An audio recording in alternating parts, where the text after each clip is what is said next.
அன்பார்ந்த நண்பர்களே, நம் சேனலில் முதலாக ஒரு சித்தர் சம்பந்தப்பட்ட காணொளியை பதிவிடுகிறோம்.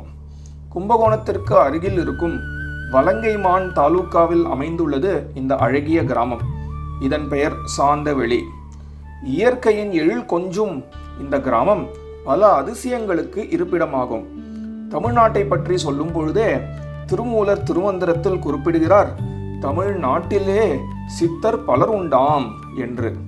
இதற்கு ஏற்ப இன்று நாம் அப்படி ஒரு அதிசய சித்தரை பற்றியும் மற்றும் அவர் சம்பந்தப்பட்ட ஒரு கோவிலை பற்றியும் பார்க்கவிருக்கிறோம்.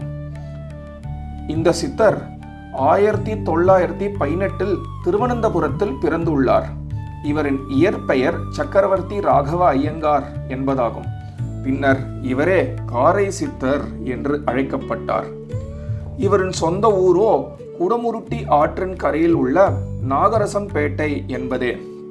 இவர் தந்தையார் திரு கிருஷ்ணமாச்சாரியார் வடமொழியில் ஒரு அறிவாளியாம். பற்றற்ற ஒரு வாழ்க்கை வாழ்ந்து கொண்டு இருந்த இவர் எதிர்காலத்தை பற்றி சொல்வது போன்ற பல அதிசய ஆற்றல் பெற்றவராம். அவருடைய மனைவி ருக்மிணி அம்மாள். 2 பெண் குழந்தைகள், 2 ஆண் குழந்தைகள் பிறந்தன. நம் சித்தரின் மூத்த சகோதரர் இளம் பிராயத்திலே துறவு பூண்டு எங்கோ சென்று விட்டார். நம் சித்தரோ படிப்பில் பெரிய ஆர்வம் இல்லாமல் விளையாட்டிலும் வேடிக்கைகளிலும் காலத்தை கழிப்பது வழக்கமாம். யாருக்கும் அடங்காமல் இருப்பதை கண்டு இவரின் தாயார் தன் சகோதரின் இல்லத்திற்கு இவரை அனுப்பி வைத்தாள். அது காரைக்கோட்டை கிராமம். 12வது வயதில் வீட்டை விட்டு ஓடிவிட்டார். இமாலயம் வரை சென்று அங்கு 3 ஆண்டுகள் கழித்துவிட்டு பிறகு தெற்கு திரும்பினார். திருப்பதி மலை காட்டுக்குள் ஓராண்டு இருந்து தவம் பூண்டார். பிறகு தன் சொந்த ஊரான நாகரசம்பேட்டைக்கு திரும்பி குடும்ப பொறுப்புகளை ஏற்றுக்கொண்டார். எந்த வித்தியாசமும் இல்லாமல் சமமாக பழகும் இயல்பு உடையவர். இவருக்கு எல்லா விதத்திலும் ஏற்ற சுலோச்சனா என்ற ஒரு பெண்ணுடன் திருமணம் நடந்தது. இத்தம்பதியருக்கு ஒரு பெண் குழந்தை, ஒரு ஆண் குழந்தை பிறந்தார்கள். நம் சித்தர் சிறிது காலம் பூனாவில் ஆயுதசாலையில் வேலை பார்த்து கொண்டார். வெளிநாடுகளுக்கும் சென்றார். மகாத்மா காந்தியுடன் கூட சில காலம் தங்கியுள்ளதாக சொல்லப்படுகிறது. இல்லறம் ரசிக்கவில்லை. திருப்பி இமயமலை சென்றார். அங்கு லக்ஷ்மண் ஜூலாவில் ஓர் அதிசய மகானை கண்டார். அவரே இவரின் குரு ஆவார். அங்கும் சிறிது காலம் இருந்தார். மறுபடியும் தன் ஊருக்கு திரும்பினார். ஊரிலோ நண்பர்களும் சீடர்களும் சூழ்ந்தனர். 1960வது வருடத்தில் ஒரு சமயம் ஒரு அதிசயத்திற்கு உள்ளானார். அவருக்கு மறுபடியும் சொப்னத்தில் ஒரு காட்சி ஏற்பட்டு கொண்டே இருந்தது. அதில் ஆஞ்சநேய சுவாமி தோன்றி தன்னை ஓர் இடத்திலிருந்து எழுப்பும்படி உத்தரவிடுகிறார். அந்த இடத்திற்கு சென்று பார்த்தால் இவர் சொப்பனத்தில் கண்ட அதே ஆஞ்சநேய சுவாமி அங்கு காட்சியளித்தார். அவரை சித்தரே மறுபடியும் பிரதிஷ்டை செய்தார். பல உற்சவங்கள், பல அன்னதானங்கள், பல அதிசயங்கள் இந்த கோவிலில் சித்தர் நடத்தி உள்ளார். இன்று நாம் ஆஞ்சநேயரின் ஆலயங்களில் மட்டை தேங்காய் கட்டி வைப்பது என்கின்ற ஒரு விதமான வழிபாடு இருக்கிறது இல்லையா? இங்கு வந்து வினவும் பொழுதுதான் தெரிகிறது இந்த விதமான பிரார்த்தனை காரை சித்தர் இந்த ஜெயவீர ஆஞ்சநேய சுவாமி கோவிலில் ஆரம்பித்து வைத்த ஒன்று என்று. இவரும் வரப்பிரசாதியாக காரிய சித்தி ஆஞ்சநேய சுவாமியாக இருக்கிறார். அருகில் ராமபிரானுக்கும் ஒரு சன்னதி அமைக்கப்பட்டுள்ளது. அதே போல் பிள்ளையாருக்கும் ஒரு சன்னதி. பின்னாடியே காரை சித்தரின் சமாதியும் அமைந்துள்ளது. அங்கு அவருக்கு ஒரு திருமேனி, அதாவது ஒரு திருவுருவச் சிலை அமைக்கப்பட்டுள்ளது. 1000 வருடம் பழமையான ஒரு பெரிய ஆலமரம், பெரிய குடை போன்று இங்கு காணப்படுகிறது. குடமுருட்டி ஆற்றின் கரையில் அமைந்துள்ளது இத்தலம். இச்சித்தர் கணக்க வைப்பு என்று சுமார் 300க்கும் மேற்பட்ட பாடல்களும் அருளிச் செய்துள்ளார். வாருங்கள் இத்தலத்தை தரிசிப்போம். இந்த கோயிலினுடைய அர்ச்சகர் பிரபு குருக்கள் நம்மளோட இணைய உள்ளார். நமஸ்காரம். இந்த கோவிலை பற்றியும் ஆஞ்சநேய சுவாமியை பற்றியும் கொஞ்சம் சொல்லுங்களே. ஜானகி காந்தஸ்வரணம் ஜெய் ஜெய் ராம ராமா. இவ்வாலயம் தஞ்சாவூர் மாவட்டம் கும்பகோணம் வட்டம் மேலவிசுல ஊராட்சி தட்சிண பஞ்சவடி என்று சொல்லக்கூடிய சாந்தவெளி கிராமம். இந்த கிராமத்துக்கு தட்சிண பஞ்சவட்டின்னு ஒரு பெயர். ஆமாண்ணா. சொல்லுங்க. இவ்வாலயத்தில் சுமார் 1000 ஆண்டுகளுக்கு மேலான தலவிருட்சமாக ஆலமரம் அமைந்துள்ளது. இவ்வாலயத்தின் அடியில் தெய்வீர ஆஞ்சநேய சுவாமி அருளாட்சி செய்து வருகிறார். இவ்வாலயத்தில் ஒருவருடைய பசுமாடு காணாமல் போய்விட்டது. அவர் தவித்து கொண்டே இருந்தார். அவர் சினையாக இங்கே வந்து ஆஞ்சநேயர்கிட்ட கண்ணு போட்டு அவர் கனவில் இந்த இடத்துக்கு வா, உன்னுடைய மாடு கன்று போட்டு இருக்கு, பாருன்னு சொன்ன உடனே அவர் இங்கே பார்த்ததுக்கப்புறம் இந்த ஆஞ்சநேயர் பக்கத்தில் இருந்ததை பார்த்துக்கிட்டு ஊர் மக்கள் கிராமவாசிகள் சொன்ன உடனே அவங்க எல்லாம் பார்த்துட்டு ஆகா இவ்வாலயத்தில் ஆஞ்சநேயர் இருக்குதுன்னு சொல்லி பிரார்த்தனை பண்ணும்போது சகல சௌபாக்கியங்களும் பெற்று கொடுத்தார் ஆஞ்சநேயர். இந்த ஆலய தலவிருஷம் சுமார் ஒரு 2000 சதுர அடியில் பரப்பில் உள்ளது. சுமார் எவ்வளோ வருடங்களுக்கு முன்னாடி இந்த ஒரு கதை நடந்தது? நான் கேள்விப்பட்ட வரைக்கும் 300 வருடங்களுக்கு முன்பாக நடைபெற்றது. எவ்வளோ வருடங்களாக நீங்கள் இந்த ஆஞ்சநேயருக்கு இந்த கோவிலில் பூஜை பண்ணிட்டு இருக்கேள்? இவ்வாலயத்தில் மகான் சத்குரு காரிசுத்தர் சுவாமிகள் அவதரித்த இந்த புண்ணிய பூமியாம். அவர் திருவனந்தபுரத்தில் பிறந்து பக்கத்திலே பந்திநாகாசமட்டை என்ற ஊரிலே வாழ்ந்தார். அப்பொழுது என்னுடைய தாத்தா நடராஜ குருக்கள் பக்கத்து வீட்டில் இருந்தார். அவர் நீ பூஜை பண்ண நடராஜா அப்படின்னு சொன்னோடனே எங்கள் தாத்தா நடராஜ குருக்கள் பூஜை பண்ணார். அவருடைய எனது தகப்பனார் நாகமணி சிவாச்சாரியார் என்று சொல்லக்கூடிய அவரும் ரொம்ப காலமாக இங்கே ரொம்ப கஷ்டப்பட்டு இந்த ஆலயத்தில் பூஜை பண்ணியிருக்கார். அதன் பிறகு நான் பிரபு குருக்கள் ஆகிய ஒரு 15 வருஷமாக இந்த ஆலயத்தில் பணியாற்றி வருகிறேன். இதற்கு முன்னோடு ஒரு காரணம் என்று சொன்னால், நிர்வாகம் NSS நல்லூர் மணியர் என்று சொல்லக்கூடிய அவரும் இந்த ஆலயத்தை தரிசனம் பண்ண வந்தவர். அவர் ஆஞ்சநேயர் மனதில் பொருந்து இவ்வாலயத்தை நீ கைங்கரியம் பண்ணி கும்பாபிஷேகம் பண்ணி எனக்கு எல்லாம் செய் அப்படின்னு சொன்ன உடனே அவருடைய மணியர் குடும்பத்தார் அவ்வளோ சிறப்பாக இவ்வாலயத்தில் அவர் காலமாகிவிட்டார். அவருடைய புதல்வர் 3 பேரும் இவ்வாலயத்தில் வந்திருந்து அன்ம ஜெயந்தி, ஆடிப்பூரம், ஸ்ரீராமநவமி என்று சொல்லக்கூடிய சிறப்பான விழாவை நடத்தி இப்பொழுது 2 மாதத்துக்கு முன்பு வைகாசி மாதம் 25ஆம் தேதி ஜூன் 8ஆம் தேதி இவ்வாலயத்தில் மகா கும்பாபிஷேகம் சிறப்பான முறையிலே நடைபெற்றது.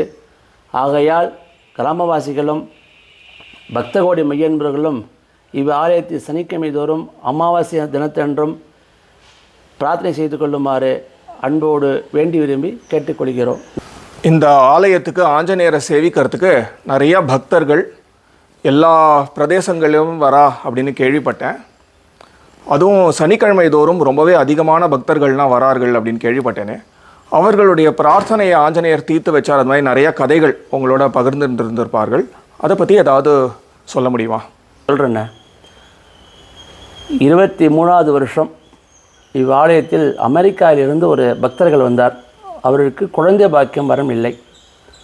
அவர் உடனே என்ன சாமிகள் பண்ணுறது அப்படின்னு என்னை கேட்டார். இவ்வாலயத்தில் ஒரு விளக்கு வாங்கி வைங்கோ, ஒரு மட்டை தேங்காய் கட்டுங்கோ, உங்களுக்கு சீக்கிரமாக சீமந்த பத்திரம் கிடைக்கும் அப்படின்னு சொல்லி ஒரு அர்ச்சனை பண்ணி கொடுத்து அவளுக்கு காய்ந்த மட்டை தேங்காய் ஒரு ஜாக்கெட் பெட்டி துணியில் கட்டி சுவாமியை பிரார்த்தனை பண்ணி அவள் பேரில் அர்ச்சனை பண்ணி கொடுத்தேன்.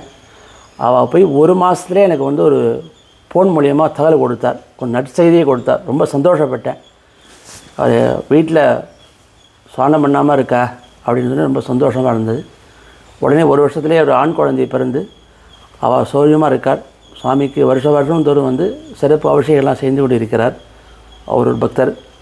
அதேபோல் கும்பகோணத்திலிருந்து ஒரு சேவார்த்தி ஒரு 25 வருஷமாக அந்த ஆலயத்தில் வந்துகிட்டு இருக்கார். ஒரு 25 வருஷமாக சைக்கிள் ஆரம்பத்தில் வந்திருந்தார். அப்புறம் பகவானுடைய சேவார்த்தி பண்ணோம்னா அவருக்கு ஆஞ்சநேயர் தான் குலதெய்வம் என்று சொல்லக்கூடிய அவருடைய குலதெய்வத்தை விட்டுட்டு கூட இந்த ஆலயத்தில் இவர் தான் நமக்கு குலதெய்வம் என்று சொல்லி ஒரு 25 வருஷம் வாரம் சனிக்கிழமை விடாமல் எங்கே இருந்தாலும் இந்த தரிசனம் பண்ணி அவர் பெரிய லெவலுக்கு இப்போ எனக்கு பெரிய கட்சி இதுலேயும் சம்பந்தமாகவும் பெரிய பிஸ்னஸ் சம்பந்தமாகவும் செய்து கொண்டு இவ்வாலயத்தில் அவரும் வருஷம் சிறப்பான முறையிலே புரட்டாசி 2வது சனிக்கிழமை, 3வது சனிக்கிழமை, 4வது சனிக்கிழமை எல்லா நாளுக்கும் அபிஷேகம் நடக்கும். அதில் 2வது சனிக்கிழமை எடுத்து செஞ்சு கொண்டிருக்கார். அவ்வளோ பெரிய பக்தர்கள் அவர். அதேபோல் பெங்களூரிலிருந்து ஒருத்தர் வந்தார். அவர் எனது மகளுக்கு திருமணம் நடக்கல சுவாமிகள் என்ன பண்ணலான்னு கேட்டால் அவளுக்கும் ஒரு தீபத்தை வாங்கி வச்சுட்டு ஒரு குங்குமம் வாங்கி கொடுங்கோ, ஒரே குங்குமம் வாங்கி கொடுங்கோ, ஒரு மாலை வாங்கி சாத்துங்கோ, ஒரு மட்டை தேங்காய் கட்டுங்கோன்னு சொன்னேன். ஒரு பிரார்த்தனை கடிதம் ஒன்று எழுதி கொடுத்து அவர் கல்யாணம் நடக்கும் பிரார்த்தனை கடிதம் எழுதினார். அதேமாரி அவருக்கும் ஒரே மாதத்தில் நிச்சயம் ஆகி மாப்பிள்ளை வந்து விட்டார். திருமணம் ஆகிட்டு அவளும் இப்போ சௌபாக்கியத்துடன் இருக்கிறார். அவளும் சிறப்பாக வந்து செய்கிறார். பிரார்த்தனை கடிதம்னு சொல்கிறீங்களே, அப்படி பிரார்த்தனை கடிதம்னா என்ன? அது ஆலயத்தில் அந்த ஒரு காலத்தில் ஒருத்தர் வந்து கடிதம் ஒன்று எழுதி வச்சாரோம் சுவாமிகளுக்கு. வந்து சும்மா சாதாரண ஒரு பேப்பரில் எனக்கு ஒரு கோர்ட்டில் ஒரு பிரச்சனைகள் இருக்குதுன்னு சொல்லி ஒரு எழுதி வச்சாரோம். கோர்ட்டில் அந்த தீர்வு எனக்கு ஆகணும்னு சொல்லி சாதாரணமாக அதுக்கு என்ன பண்ணுறதுன்னு தெரியல. ஒரு டிமி பேப்பரில் பார்த்து அதில் எங்கள் அப்பா பூஜை பண்ணும்போது ஒரு பேப்பரை எழுதி வச்சாராம் ஆஞ்சநேயர்கிட்ட. அந்த காரியம் அவருக்கு வந்து தீராத பிரச்சனைகள், அந்த கோர்ட்டு மூலிமா அந்த தீராத பிரச்சனையும் சுவாமி வந்து உடனே ஒரே வார்த்தை நிவர்த்தி பண்ணாராம். அதே இருந்தால் அந்த காலத்தில் பிரார்த்தனை மட்டும் தான் கடிதங்கள் எழுதினா அந்த கோயிலை கிடைக்கிற ஒரு நம்பிக்கையில் பக்தர்கள் இவ்வாழ்த்து இந்த குழந்தை பாக்கியம், திருமணத்துக்கு, மற்ற பிரச்சனைகளுக்கு சனிக்கிழமை தோறவும் அமாவாசை தினத்தன்றும் இந்த கடிதம் எழுதி அர்ச்சனை செய்தால் பகவான் நிறைவேற்றி வைக்கிறார். பக்தர்கள் இந்த கோவிலில் வந்து எப்படி ஆஞ்சநேயர் இடத்துல தன்னுடைய பிரார்த்தனைகளை தெரிவிக்கணும், எதை வாங்கிட்டு வந்து இங்கே சமர்ப்பிக்கணும்? பக்தர்கள் வந்து அமாவாசை தினத்தன்றும் சனிக்கிழமை தினத்தன்றும் பெரிய பொருள்லாம் வாங்கணும்னு சுவாமி சொல்லலை. ஒரு காய்ந்த மட்டை தேங்காய், ஒரு சிகப்பு துணி எடுத்துக்கிட்டு வந்து மட்டை தேங்காய் சந்தன பொட்டெல்லாம் வச்சு பிரார்த்தனை பண்ணிவிட்டு அவளுடைய நாம் யாருக்கு எந்த காரியம் நடக்குமோ அவளுடைய பேர் நட்சத்திரம் சொல்லி ஒரு அர்ச்சனை செய்து வாரம் ஒரு 9 வாரம் இல்லை 11 வாரம் அர்ச்சனை செய்து வந்தால் அவருக்கு சகல சௌபாக்கியங்களும் கொடுத்துருவார்.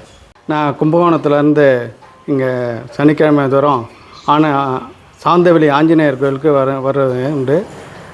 எனக்கு என்னுடைய மகளுடைய திருமணத்துக்காக சில காலதாமதம் ஏற்பட்டதுனால இங்கே ஆஞ்சநேயர் வழிபட்டால் நல்லபடியாக நடக்கும்னு சொன்னாங்க. அதன்படி நடந்தது. ஆகையினால் பக்தர்கள் வந்து சனிக்கிழமையிலையும் அமாவாசை நாட்களில் வந்து வழிபட்டிங்கன்னா உங்களுடைய திருமண தடை எல்லா காரிய சித்தியும் உண்டாகும்னு நான் வேண்டிக்கிறேன். நீங்களும் வந்து பயனடையுமாறு அன்புடன் கேட்டுக்கொள்கிறேன். சாந்தவேலிக்கு பக்கத்தில் இருக்கக்கூடிய நாகரசம்பேட்டையிலேருந்து இப்போ இணையிறோம். இங்கே காரை சித்தரையே நேரில் பார்த்து அவரோட பழகின ஒருத்தரோட இப்போ நம்ம பேச இருக்கிறோம். ஐயா வணக்கம். வணக்கங்க. உங்கள் பேருங்க ஐயா? என் பேர் எம் கமர்சாமி. நீங்கள் வந்து சித்தரை பார்த்துருக்கீங்களா?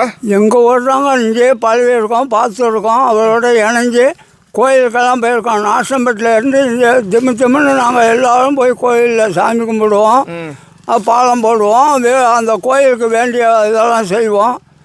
அப்போ நாங்கள் ஒரு வேற்றுமை இல்லாமல் அவங்களும் பழகுவாங்க. நம்ம தான் ஒரு சாமின்னு சொல்லி வேற்றுமையாக இருக்க மாட்டாங்க, எல்லாம் செய்வாங்க. எங்களோட இணைந்து 40-50 பேர் 100 பேர் கூட இருக்கும். ஒரு அனுமார் கோயிலில் வந்து உற்சவம் பண்ணும்போது எல்லாம் கூட்டம் இருக்கும். எல்லாம் ஒரு வேற்றுமை இல்லாமல் நாங்கள் எல்லாம் செஞ்சுக்கிட்டு இருந்தோம், அவங்களோட பழகிக்கிட்டு இருந்தோம். சித்தர்னால் அந்த மாதிரி கிடைக்கவே கிடைக்காது. அப்படியே ஒரு சாமான எடுத்து நீங்கள் வேண்டியப்பட்டவங்கன்னா அந்த பாக்க நறுக்கி அப்படி ஒரு செதில் விழுந்தால் அது தங்க மாதிரி இருக்கும். அவ்வளோ ஒரு இதெல்லாம் செஞ்சுருப்பாங்க. நாங்கள் பாலம் போட்டுக்கிட்டு இருந்தோம், மழை பாலம். அப்போ நடப்பாதை அந்த கோயிலுக்காக. அப்போ வந்து அந்தாண்ட போய் ஒரு சோடா வாங்கிட்டு வரனார். அங்கேருந்து பாலம் போடும்போது அந்த இடத்துல பாலம் போடக்கூடாதுன்னு ஆர்டர் வந்துச்சு போட்டிருக்கு. நாங்கள்லாம் ஒரு 100-150 பேர் இருக்கிறோம், சாஸ்தி தான் இருக்கும். அப்போ வந்து அந்த சோடா வாங்கிட்டு வந்து கொடுத்தார் ஒருத்தர். அதை உடச்சி பிடிங்கடா கையன்னார். அப்படியே நீட்டினோம், சும்மா கம்மன்னு வாசனம் மேலுக்கெல்லாம் தடுக்கட்டும். அப்பேற்பட்ட மகான் அப்படியெல்லாம் இருந்து செயலாற்றி அந்த அனுமார் கோயில் நல்லதமாக எப்பேற்பட்ட கச்சேரி என்னென்னமோ நடந்துச்சு இருக்கும்போது. அதெல்லாம் சொல்ல வேண்டியதில்லை. அப்பேற்பட்ட மகான். அன்னதானம்லாம் எக்கச்சக்கம். உங்களுக்கு என்ன வயசுங்கய்யா அவரை பார்க்கும் போது, அவரோட பழகும் போதெல்லாம்? இன்னும் ஒரு 60 வயசு இருக்கும். சரிங்க. 55-60 வயசு தான் இருக்கலாம். இப்போ எனக்கு 80 வயசாகுது. உங்களுக்கு அப்போ ஒரு 20 வயசு? ஆமாம், 25 வயசு. நாங்கள் ஆரம்பத்துலேருந்து நாங்கள் பிறந்து நாங்கள் வளர்ந்ததுலேருந்து அவங்களோட இணைஞ்சு பழகிட்டு ஒன்றும் நல்ல கட்டெலாம் செஞ்சுக்கிட்டு இருக்கோம். ஓஹோ. அவங்க அம்மா எல்லாம் இருக்கும்போது தயிர் மோரெலாம் நாங்கள் கொண்டுக்கிட்டு போய் கொடுத்துக்கிட்டு அப்படி இருந்தோம்ல. அப்பேற்பட்ட மகன் அப்போ தானே இது சித்தர் ஆனது. நான் 18 வயசுலேருந்து எனக்கு நல்லா தெரியும் அவங்கள. அவங்களோட பழகியிருக்கேன். அப்படியா? ஆமாம். ரொம்ப நன்றிங்கய்யா.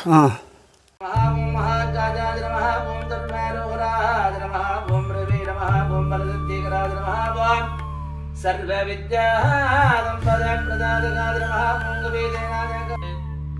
வீர மகாவீர ஆந்தனேய ஸ்வரீர மகாவும் ஏகமுக தைல தீபம்